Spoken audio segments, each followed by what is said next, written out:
Hello friends, welcome to this video of EduTap and this video is based on English content और इसमें हम आपके साथ जो टॉपिक डिस्कस करेंगे वो है जो दिसंबर 2018 में CTET एग्जाम हुआ था उसमें जो इंग्लिश का जो पार्ट आया था, इंग्लिश ग्रामर का, कॉम्प्रिहेंशन का, वो हम आपके साथ डिस्कस करेंगे। इसमें दोनों कॉम्प्रिहेंशन के ऊपर बेस्ड क्वेश्चन भी हैं और जो ग्रामर क्वेश्चन उन पर आए थे वो भी इस पर बेस्ड हैं। तो इससे पहले कि मैं आपके साथ डिस्कस करूं, मैं आपको बता दूं कि जो एडुटैप है वो आपके लिए CTET के लिए जो स्पेशली कोर्स प्रोवाइड करता है। पेपर 1 के लिए फुल फ्लेज कोर्स प्रोवाइड करता है एडुटैप आपको, पेपर 2 में मैथ्स एंड साइंस के कॉम्बिनेशन के लिए भी और सोशल स्टडीज के कॉम्बिनेशन के लिए भी आपको कोर्स प्रोवाइड करता है। और साथ ही साथ पेपर 1 और पेपर 2 दोनों के फुल फ्लेज कॉम्बिनेशन को भी हम प्रोवाइड करते हैं एज कोर्स में। और ये जो भी कोर्सेज हैं इनके रिगार्डिंग अगर आपको कोई भी इंफॉर्मेशन चाहिए हो या CTET के रिगार्डिंग कोई भी इंफॉर्मेशन चाहिए हो तो इस वीडियो के नीचे कुछ लिंक्स दिए होंगे आपके पास। इन लिंक्स पर जाकर आप सारी इंफॉर्मेशन जो है वो गेन कर सकते हैं। और अगर आपको हमारा ये जो वीडियो है वो पसंद है तो प्लीज इसे लाइक जरूर कीजिएगा, शेयर कीजिएगा और सब्सक्राइब भी जरूर कीजिएगा। तो चलिए स्टार्ट करते हैं पेपर 1 लैंग्वेज 1 से, यानी कि पेपर 1 में जो इंग्लिश का पेपर आया था और वो भी एज लैंग्वेज 1। तो सबसे पहले स्टार्ट करते हैं पैसेज के साथ। इस पैसेज में सबसे पहले हम पहले पैसेज थोड़ा सा पढ़ेंगे जिससे हम जो क्वेश्चंस हैं वो बहुत आसानी से सॉल्व कर सकें। और इसमें आप देखेंगे कि कोई डिफिकल्टी नहीं होती है ज़्यादा, सिर्फ आपका थोड़ा सा प्रेजेंस ऑफ माइंड और थोड़ी सी प्रैक्टिस चाहिए होती है। तो चलिए देखते हैं। When it comes to structures that are both majestic and well fortified। अब मैजेस्टिक का मतलब यहाँ पर आपको पढ़ते पढ़ते अपनी वोकेबलरी भी इंक्रीज करनी है। मेजेस्टिक यानी जो पावर में होते हैं लोग, यानी कि वो पावर को शो कर रहा है जो स्ट्रक्चर है। तो एक तो वो बहुत पावरफुल है और वेल फोर्टिफाइड। फोर्टिफाइड का मतलब होता है कि प्रोवाइडेड विद डिफेंस वर्क। जैसे हम कहते हैं ना कि ये जो किला है ये बिल्कुल सुरक्षित है, कोई भी अटैक होगा तो उसके लिए ये तैयार है, तो उसे कहते हैं वेल फोर्टिफाइड, कि हर तरह के अटैक के लिए ये पहले से प्रिपेयर्ड है। The classic European castle is the Pinnacle of design. Across the ages, castles changed, developed, and eventually fell out of use, but they still command the fascination of our culture। यानी कि जो European castle थे ये उनके बारे में है कि वो मेजेस्टिक भी थे, वेल फोर्टिफाइड भी थे, and it is the Pinnacle of design. Pinnacle of design मतलब पिनाकल क्या होता है आपका, एक बहुत मोस्ट सक्सेसफुल पॉइंट। जैसे हम कहते हैं ना कि किसी चीज के पीक पर पहुंच जाना, उसकी सबसे हाईएस्ट डिग्री।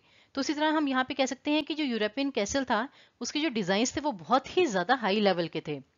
तो इसलिए आगे है कि जो यूरोपियन कैसल थे वो कितने अच्छे थे और कैसे कैसे वो बदले, डेवलप हुए और धीरे धीरे eventually fail out of use, और धीरे धीरे कैसे उनका यूज जो है वो खत्म हो गया।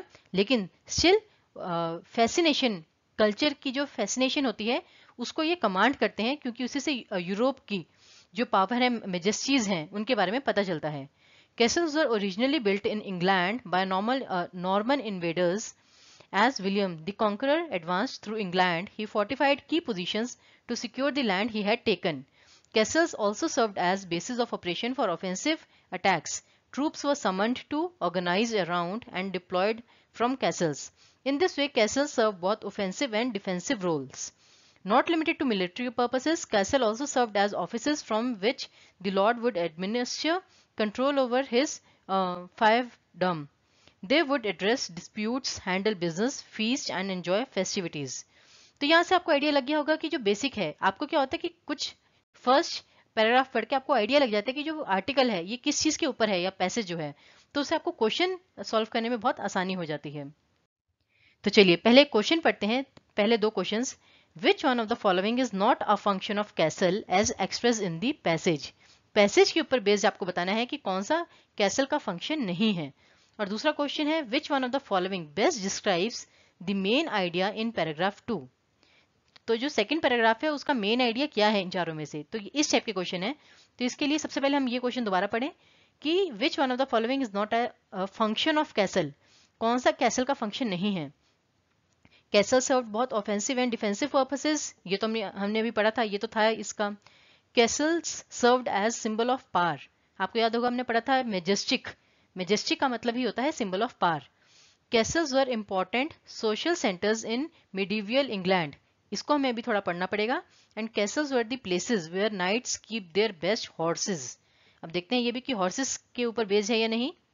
आप एक बार ये पढ़िए, यहाँ पर है हमारे पास है, यहाँ पर The first castle constructed in England were made from earth and timber. Those who constructed them took advantage of natural features such as hills and river to increase defenses. तो ये क्या था कि डिफेंसेस को इंक्रीज करने के लिए would और अर्थ और टिम्बर का यूज किया गया था, क्योंकि वो नेचुरल रिसोर्सेज जो थे, हिल्स और रिवर्स, नेचुरल फीचर्स, उनका यूज लेना चाहते थे. लेकिन आगे भी पढ़ लेते हैं. Since this castles were constructed from wood they were highly suspectable to attack by fire.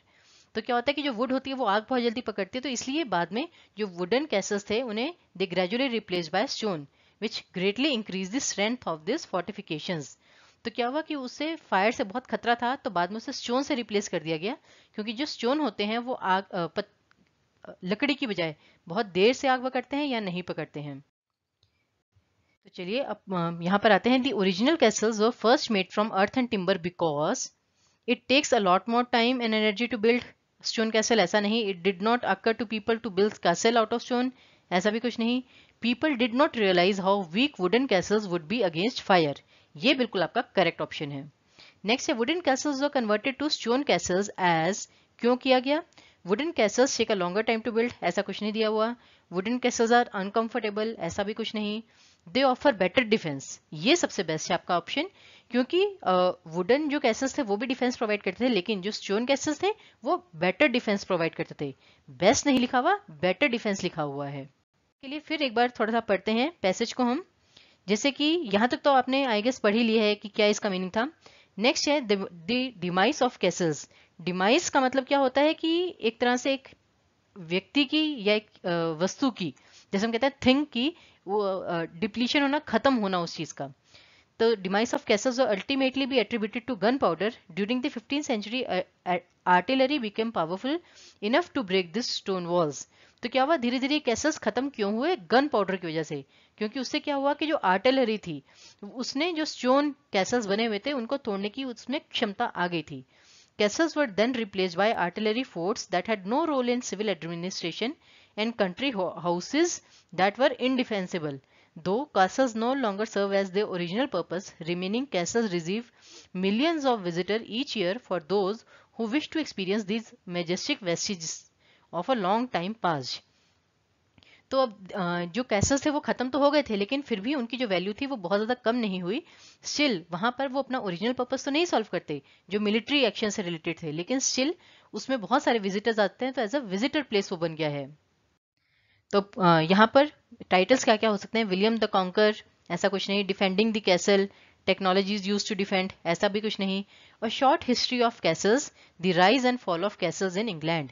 ये सबसे सुटेबल ऑप्शन है, क्योंकि पूरा बताया गया है इसमें कि कैसल्स कैसे बने, किसने बनाया, कैसे बनाए, क्या पर्पस सॉल्व करते थे, और वो क्यों बाद में खत्म हो गए, डिप्लीट हो गए थे. उसी तरह नेक्स्ट क्वेश्चन है, which one of the following is an opinion. Opinion मतलब कि जो हमारी सिर्फ सोच है, जो बिल्कुल हम तह तौर पर नहीं कह सकते. तो नेक्स्ट है, stone is more resistant to fire than wood. अब ये कोई ओपिनियन नहीं है, ये तो फैक्ट है कि जो लकड़ी है वो जल्दी आग पकड़ती है पत्थर की बजाय. नेक्स्ट है, William the conquer build the first castle in England. Definitely ये भी दिया ही गया है कि वो जो था उसने सबसे पहला कैसल बनाया था. नेक्स्ट है, it is unfortunate that castles no longer serve their original purposes.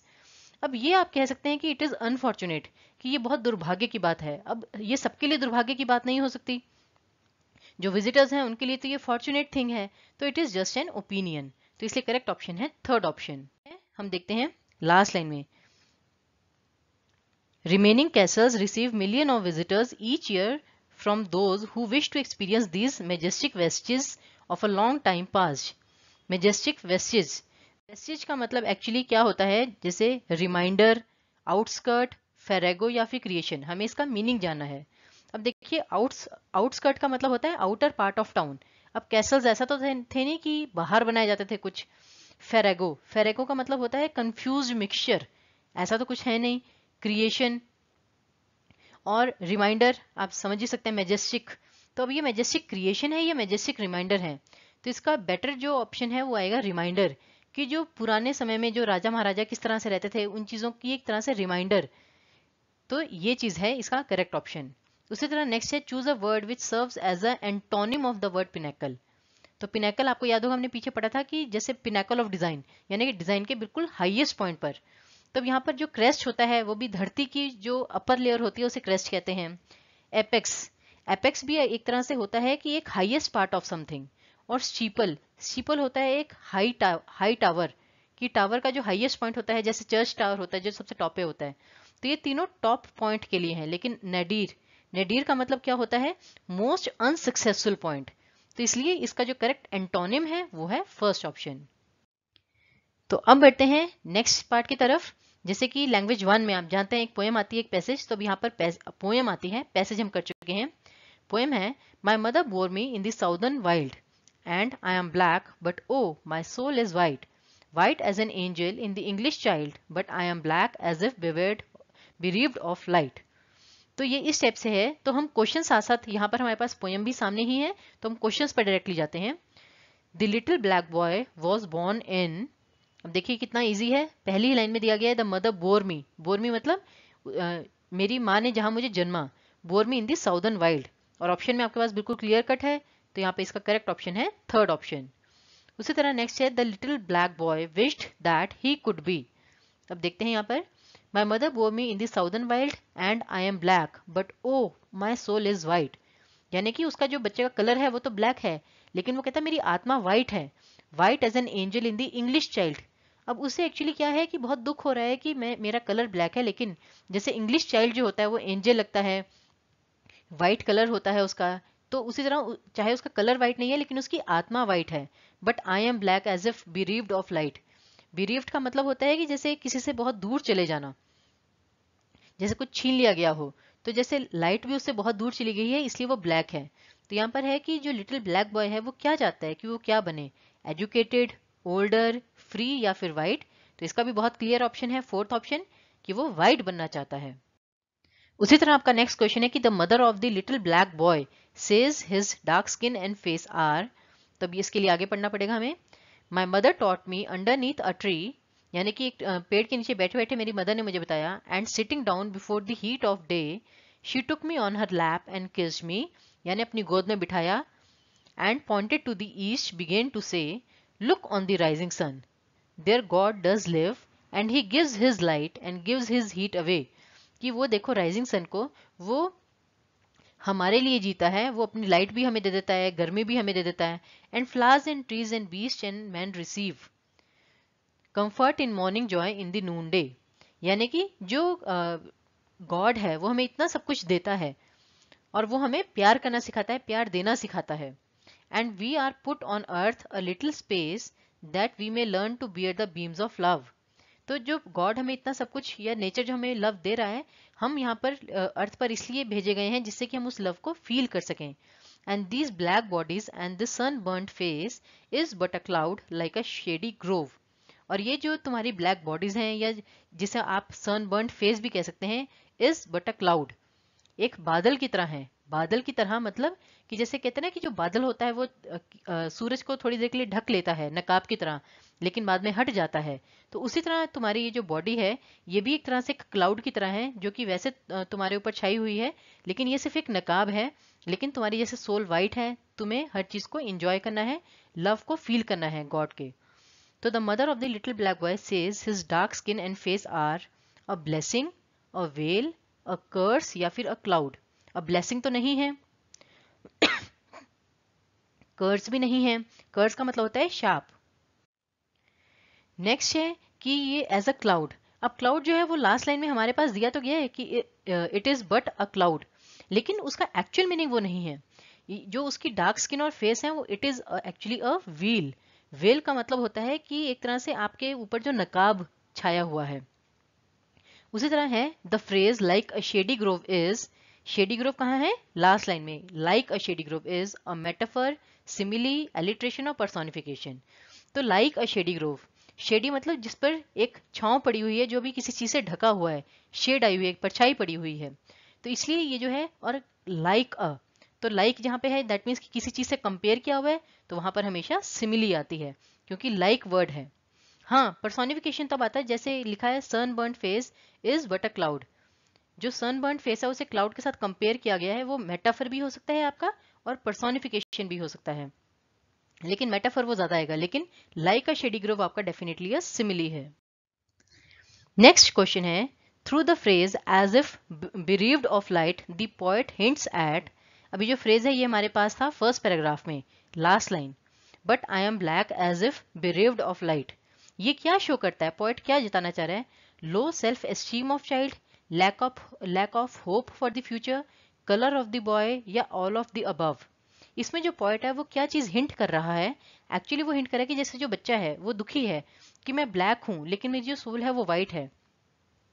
जैसे एक इंग्लिश चाइल्ड जो होता है, जो बहुत गोरा होता है, एंजल की तरह होता है, लेकिन मैं तो ब्लैक हूँ, जिसके पास ऐसा लगता है कि जो लाइट है वो छिन गई है, बहुत दूर चली गई है। तो ये बच्चे की लो सेल्फ एस्टीम को बताता है कि उसमें सेल्फ एस्टीम बहुत कम है, अपने ऊपर कॉन्फिडेंस कम है, रिस्पेक्ट बहुत कम है अपने लिए। तो यहाँ पर हमारा पेपर 1 का जो लैंग्वेज 1, जो इंग्लिश लैंग्वेज 1 के रूप में आई थी, वो खत्म होता है, एक पैसेज और एक पोयम। लेकिन पेपर 1 में जब इंग्लिश एज लैंग्वेज 2 आई थी, उसकी डिस्कशन हम आपके साथ नेक्स्ट वीडियो में करेंगे। तब तक के लिए हमें आज्ञा दीजिए। लेकिन जाने से पहले हम आपको बता दें कि आपकी इंग्लिश कंटेंट के रिगार्डिंग, इस वीडियो के रिगार्डिंग, या किसी भी चीज़ सीटीटी से रिलेटेड किसी भी चीज़ की आपकी क्वेरी हो, तो आप हमें यहाँ इस ईमेल आईडी पर हमें सेंड कर सकते हैं अपनी क्वेरी, hello@edutap.co.in। और हमारा फ़ोन नंबर है 8146207241। और हमारी वेबसाइट भी जान लीजिए www.edutap.co.in/ctt। And thanks very much for watching this video. I hope कि जो वीडियो है ये आपकी बहुत हेल्प करेगा कि किस तरह लास्ट ईयर अभी भी बिल्कुल रिसेंटली कैसे क्वेश्चंस आते हैं और उन्हें कैसे आप सॉल्व कर सकते हैं। तो हम आशा करते हैं कि आपके लिए बहुत हेल्पफुल रहा होगा, और बाकी आगे के पार्ट्स के लिए आप हमसे इसी तरह जुड़े रहिए। तब तक के लिए धन्यवाद।